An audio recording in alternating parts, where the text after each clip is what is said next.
Olá, o meu nome é Liz Bittar e eu sou responsável pelo site O que os Espíritos Dizem.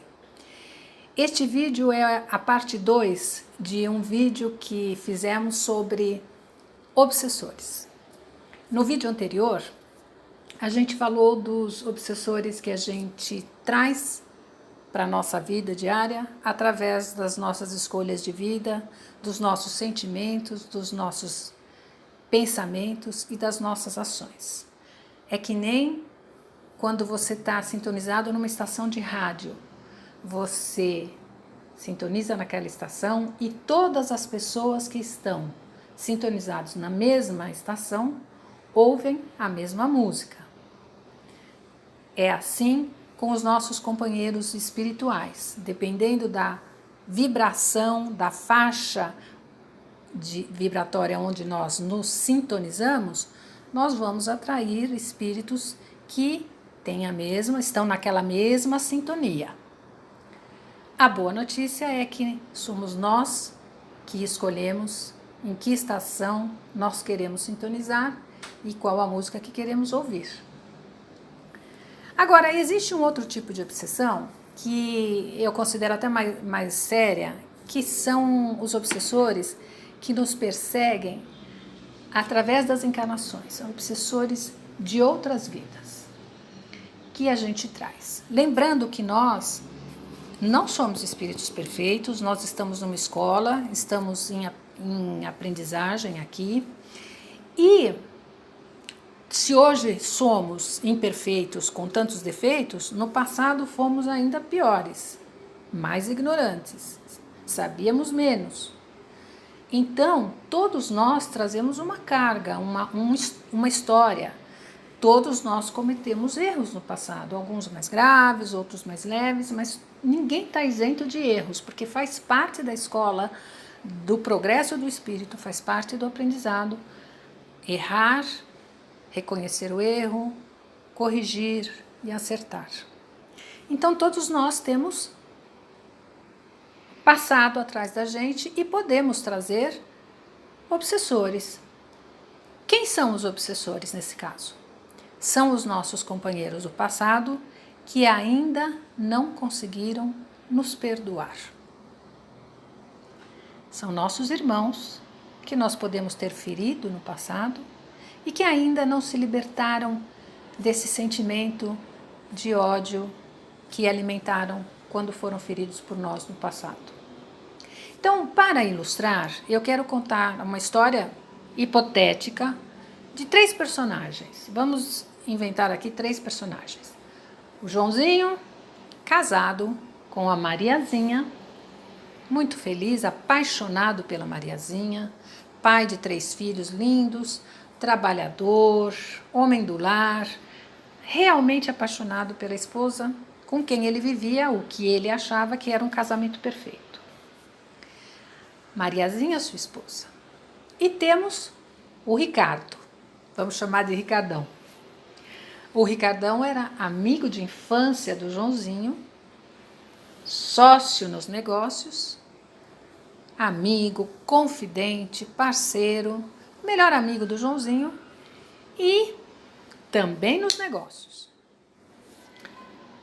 Bom, aconteceu que, com a convivência, Mariazinha se apaixona pelo Ricardão. E o Ricardão se apaixona pela Mariazinha. Cedendo a esse amor, os dois resolvem ficar juntos e a Mariazinha abandona o Joãozinho. E leva com ela os 3 filhos. Joãozinho, desesperado, perde a esposa, perde os filhos, perde o negócio, perde o amigo. Joãozinho, aquele golpe para ele foi atroz, ele não conseguiu superar. Ele definhou até a morte e morreu de tristeza, sem conseguir superar o trauma da traição, da mentira e de ter perdido o amor de sua vida. Já a Mariazinha durante aquela encarnação, ela já reconheceu o seu erro, já pediu perdão, orava a Deus sempre por Joãozinho.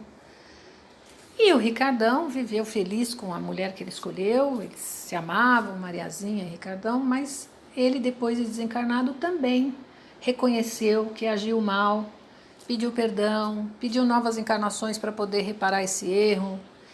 E cada um continuou na sua senda evolutiva, porque todos erramos e Deus nos concede, através das vidas sucessivas, oportunidades para refazermos o nosso erro, os nossos erros. Mas o Joãozinho não superou. O Joãozinho, quando desencarnou, decidiu que ele queria se vingar. E apesar de todos os esforços dos espíritos superiores e toda a ajuda que ele recebeu, ele usou do seu livre-arbítrio para dizer, olha, eu não quero perdoar, eu quero me vingar. Eu não admito a possibilidade dele reencarnar e ser feliz. Eu vou persegui-lo e vou me vingar dele. E assim foi.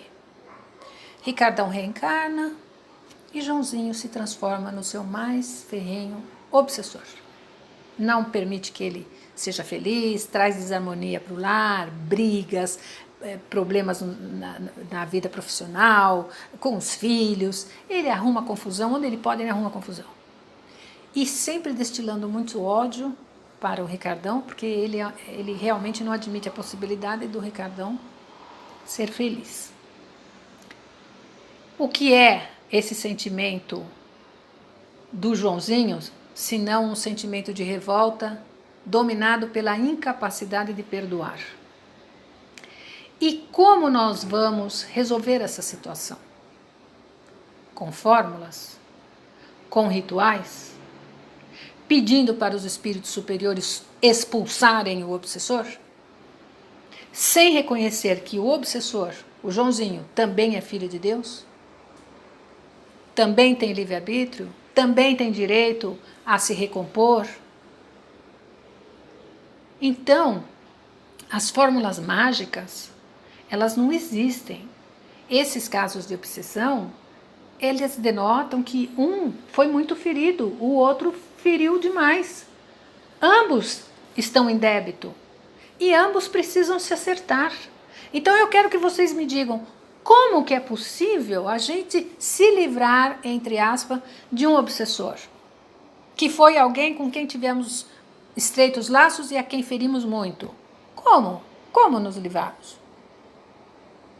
Não existe nenhuma possibilidade de fórmula mágica.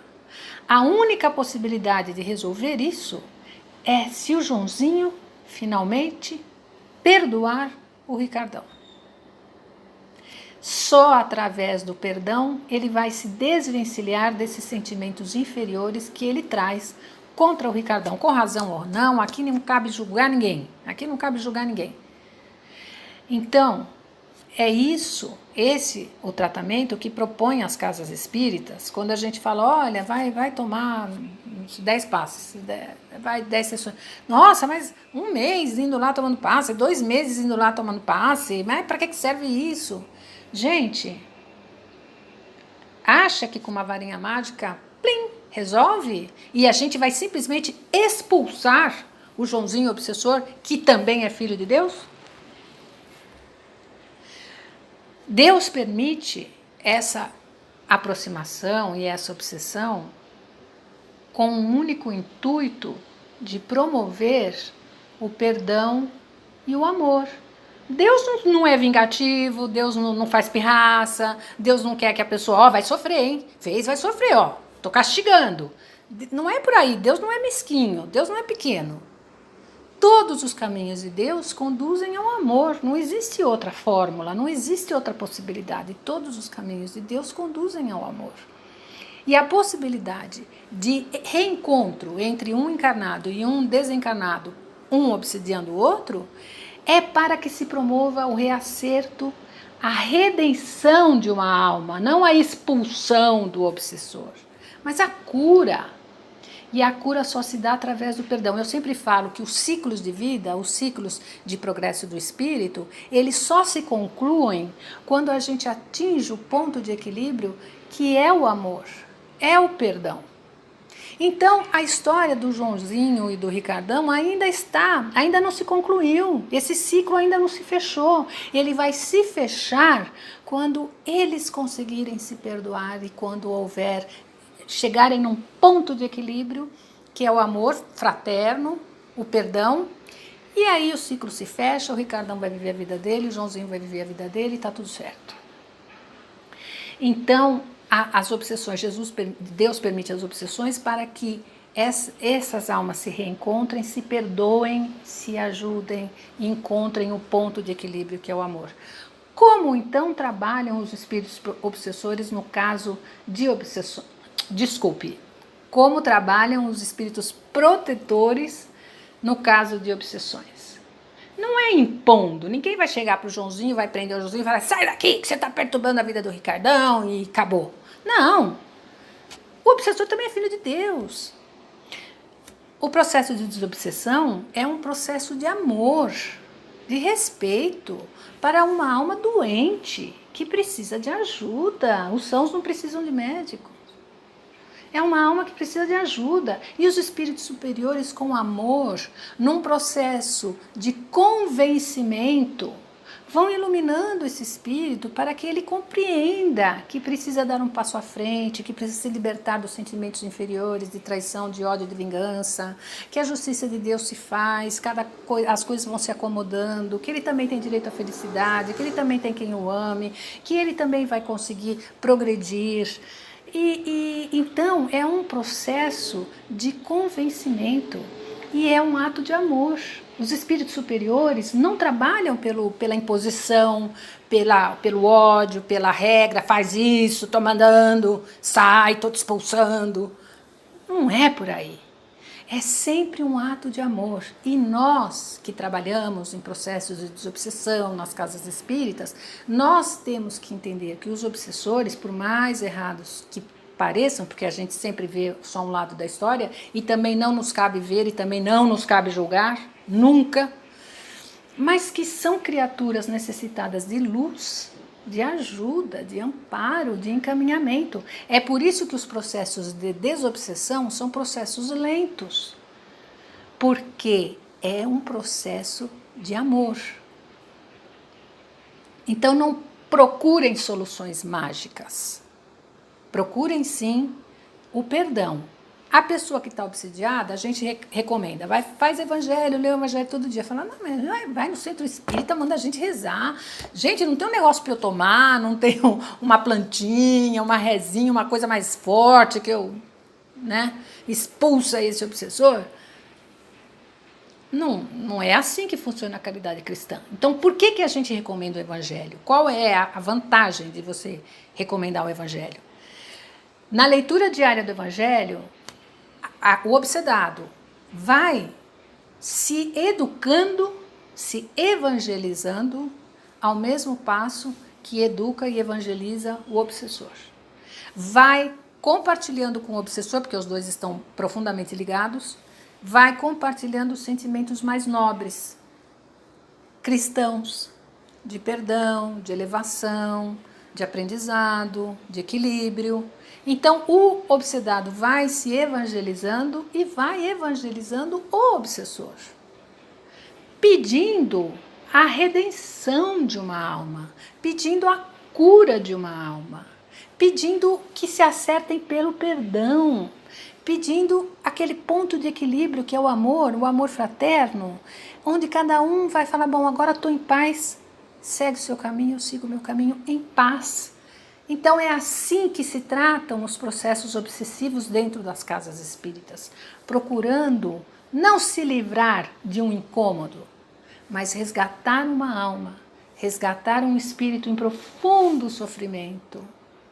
Então assim se dão as obsessões. Nada não existe na casa de Deus sem motivo. Não existe o acaso na casa de Deus. Tudo tem um motivo. Não nos cabe analisar nem julgar. Nos cabe apenas orar e ajudar. Como nós podemos ajudar? Não tem milagre. É através da prática sistemática da oração, da evangelização, da busca pelo perdão E as casas espíritas fazem um trabalho pedindo a assessoria dos espíritos protetores no convencimento, no acolhimento, no encaminhamento desse espírito sofredor. Mas não é só casa espírita, não é só casa espírita. Isso se faz em todos os lugares. Não tem o mesmo nome, não tem o mesmo formato, mas o processo é o mesmo. É o recolhimento das almas necessitadas de luz. E a oração é poderosa. A oração é poderosa para isso. E os processos de evangelização daquele que sofre obsessão também, porque ele consegue se libertar. Então, gente, vamos parar de imaginar que existam soluções mágicas. Não existem. Todos os caminhos de Deus conduzem ao amor. E é só através do amor que a gente vai se libertar de todas as obsessões e encontrar, finalmente, o nível de equilíbrio, o ciclo se fecha e a gente encontra o equilíbrio, que é a paz e a serenidade. Que Jesus nos abençoe e a gente se vê no próximo vídeo.